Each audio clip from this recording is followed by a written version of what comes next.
फातिमा की रानी माँ, प्रभु यीशु की माँ, आसरा तू ही है माँ।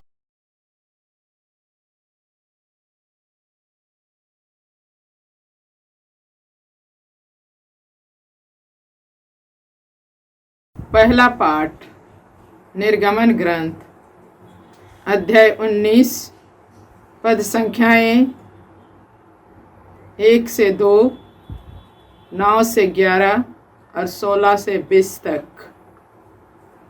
मिस्र देश से निकलने के ठीक 3 महीने बाद इस्राएली सीनाई की मरुभूमि पहुँचे।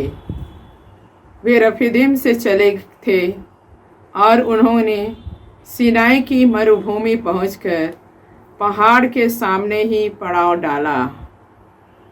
प्रभु ने मूसा से कहा, मैं एक काले बादल में तुम्हारे पास आ रहा हूँ, जिससे ये लोग मुझे तुम्हारे साथ बातें करता हुआ सुने और सदा ही तुम में अटल विश्वास करें।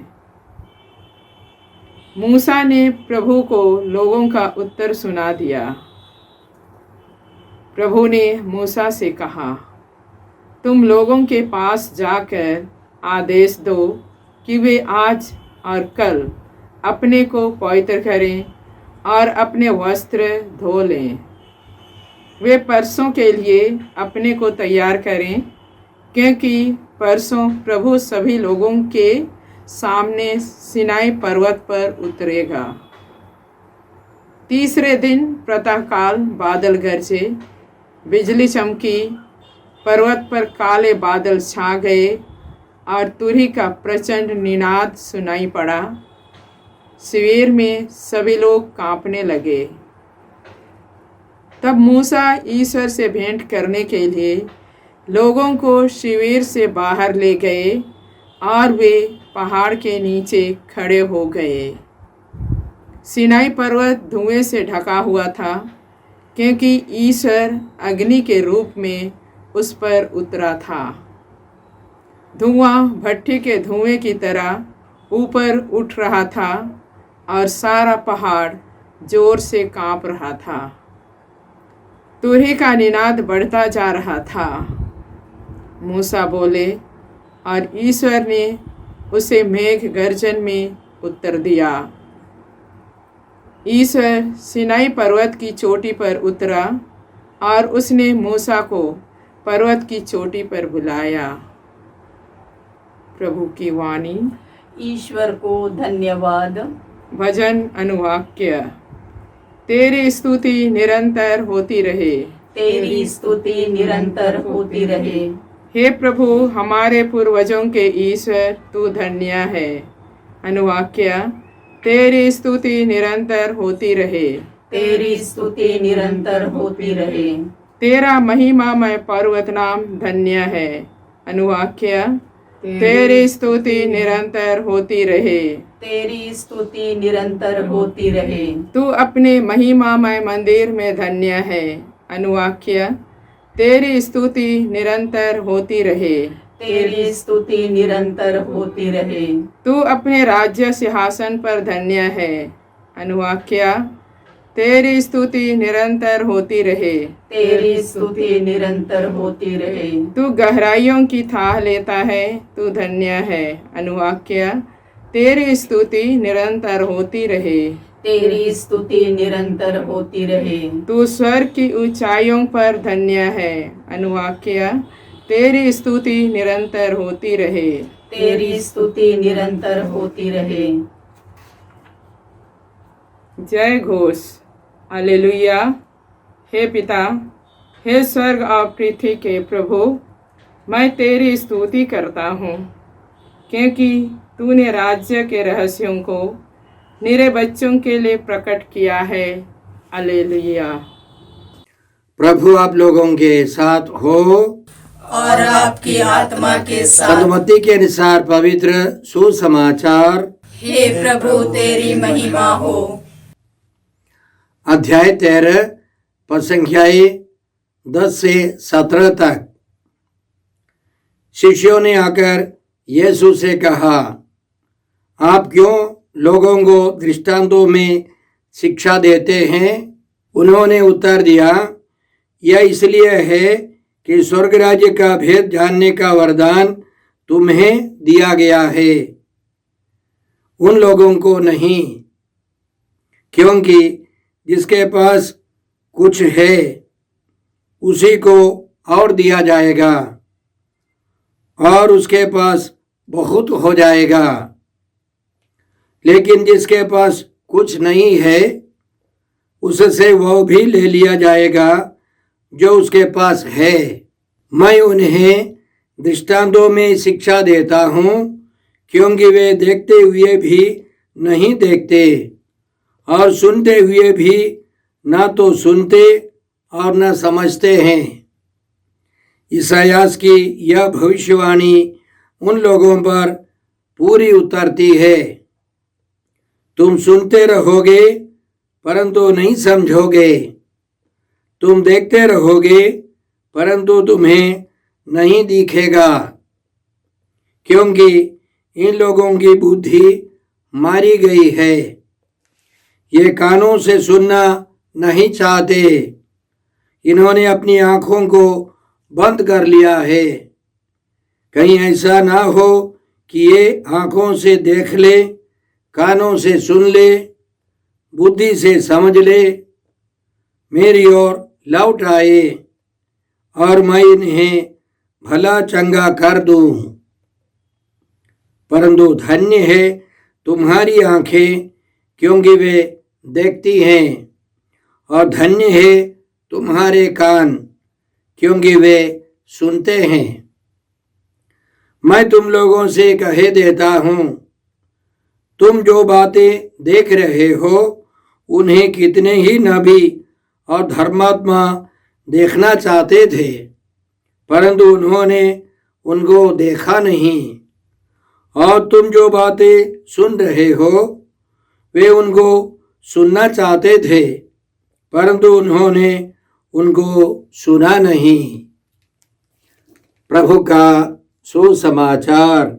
हे क्रिस्त तेरी स्तुति हो। क्रिस्त में प्रिय भाई और बहनों, आज का पहला पाठ निर्गमन ग्रंथ से है, अध्याय 19 से। इसमें हमने सुना मिस्र देश से निकलने के ठीक 3 महीने बाद इस्राएली सीनाई की मरुभूमि पहुँचे। वे रफीदीम से चले थे और उन्होंने सीनाई की मरुभूमि पहुंचकर पहाड़ के सामने ही पड़ाव डाला। प्रभु ने मूसा से कहा, मैं एक काले बादल में तुम्हारे पास आ रहा हूँ, जिससे ये लोग मुझे तुम्हारे साथ बातें करता हुआ सुने और सदा ही तुम में अटल विश्वास करे। मूसा ने प्रभु को लोगों का उत्तर सुना दिया। प्रभु ने मूसा से कहा, तुम लोगों के पास जाकर आदेश दो कि वे आज और कल अपने को पवित्र करें और अपने वस्त्र धो ले। वे परसों के लिए अपने को तैयार करें, क्योंकि परसों प्रभु सभी लोगों के सामने सीनै पर्वत पर उतरेगा। तीसरे दिन प्रातः काल बादल गरजे, बिजली चमकी, पर्वत पर काले बादल छा गए और तुरही का प्रचंड निनाद सुनाई पड़ा। शिविर में सभी लोग कांपने लगे। ईश्वर लोगों को तैयार कर रहा था ताकि वे इस्राएली लोग 10 आज्ञाएं स्वीकार करें।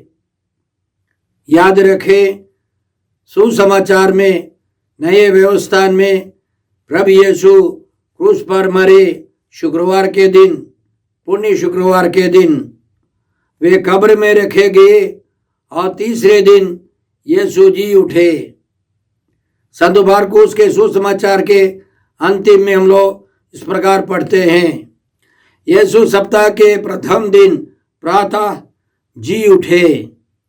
वे पहले मरियम मगदलेना को, जिससे उन्होंने 7 अबदूतों को निकाला था, दिखाई दिए। उसने जाकर उनके शोक मनाते और विलाप करते हुए अनुयायियों को यह समाचार सुनाया। संत यूहन्ना के सुसमाचार अध्याय 20 संख्या 19 से हम इस प्रकार पढ़ते हैं। उसी दिन अर्थात सप्ताह के प्रथम दिन संध्या समय जब शिष्य यहूदियों के भय से द्वार बंद किए एकत्र थे, यीशु उनके बीच आकर खड़े हो गए। उन्होंने शिष्यों से कहा, तुम्हें शांति मिले। आगे हम इस प्रकार पढ़ते हैं। उसी दिन दो शिष्य इन सब घटनाओं पर बातें करते हुए एम्माउस नामक गांव जा रहे थे। वे निराश होकर यीशु के बारे में चर्चा कर रहे थे। यीशु उनके बीच आ गए और घंटों तक यीशु ने उनको समझाया। धर्म ग्रंथ की घटनाओं को लेकर, पवित्र वचनों को लेकर, मूसा से लेकर नबियों और भजनों को लेकर सब कुछ समझाया। अंतिम में घर में प्रवेश कर उन्होंने उनके साथ रोटी तोड़ी। यह मिसा बलिदान था। और तब उनके शिष्यों ने यीशु को, पुनर्जीवित यीशु को पहचान लिया।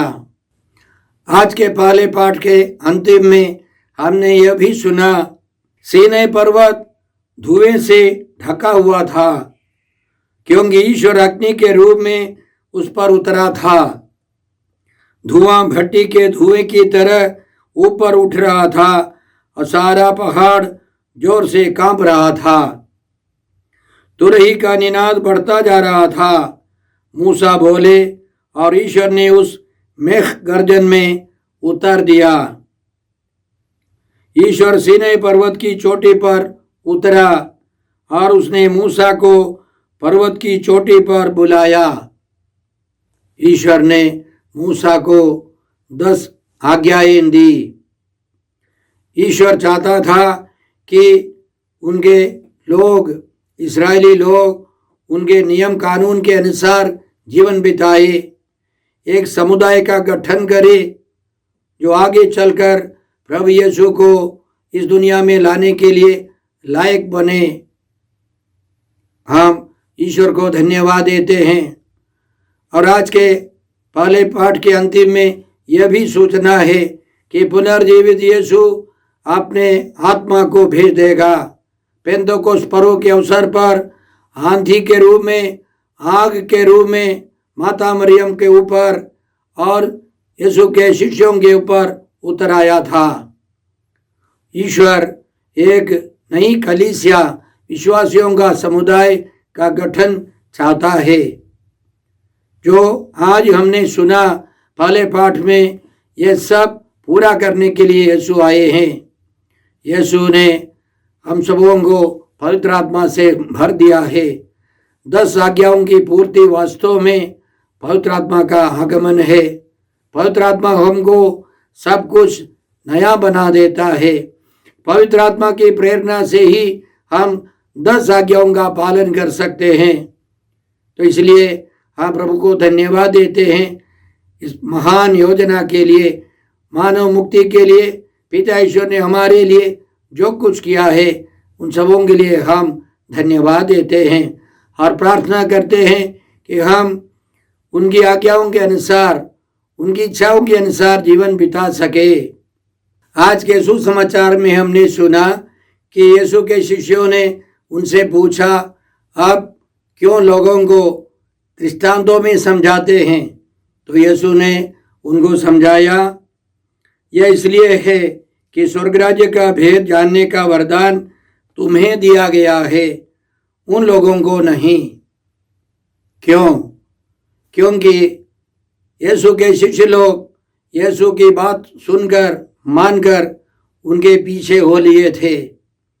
वे यीशु से सीखना चाहते थे, समझना चाहते थे। बहुत सारे लोग ऐसे नहीं थे।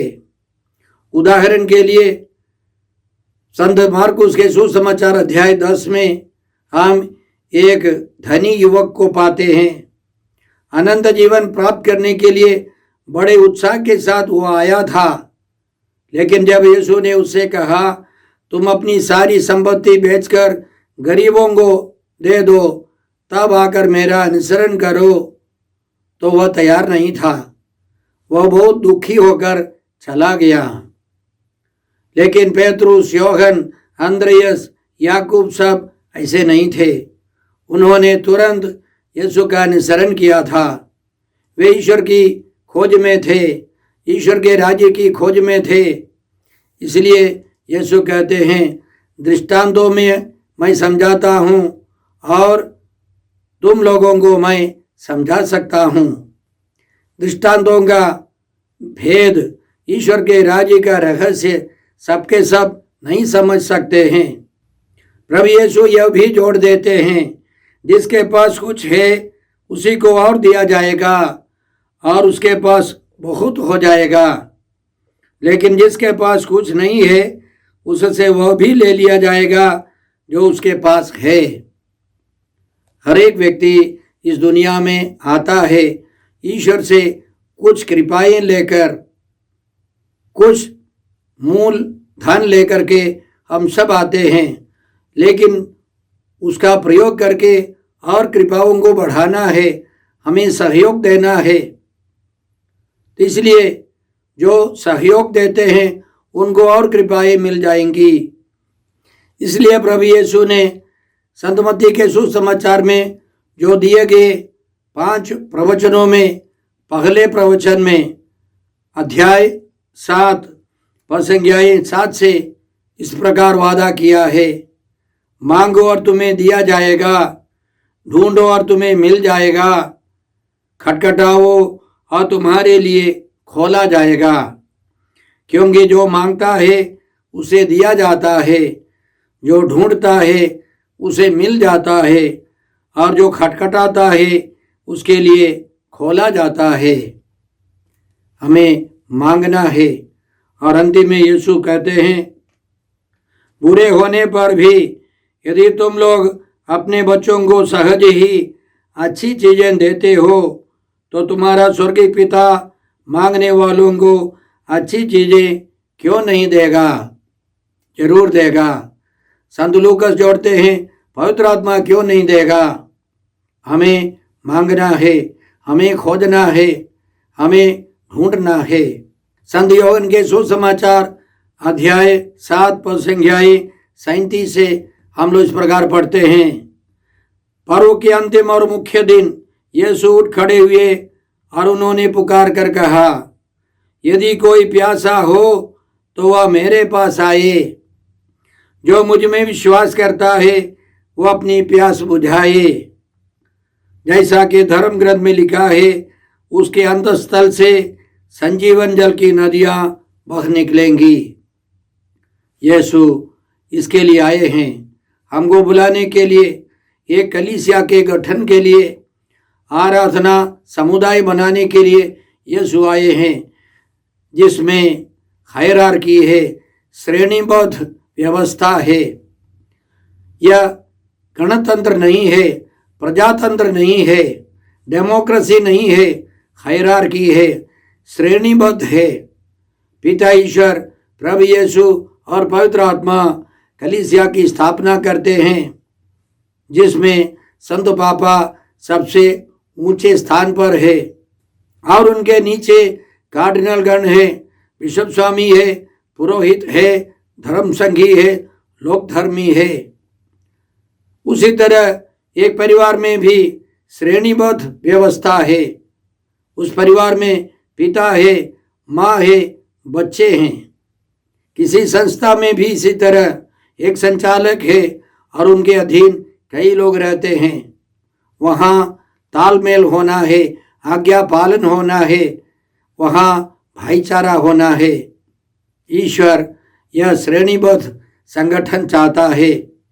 आज के सुसमाचार के अंतिम में प्रभु यीशु अपने शिष्यों को प्रोत्साहन देते हैं, उनका अनुमोदन करते हैं, क्योंकि वे यीशु की वाणी सुनने के लिए, समझने के लिए सक्षम है। वे कृपा पात्र हैं और यीशु की बातें नबी और धर्माचार्य सब देखना चाहते थे यीशु आने के पहले। हम कितने सौभाग्यशाली हैं जो यीशु के पास जाते हैं, वे यीशु के वचन सुन सकते हैं।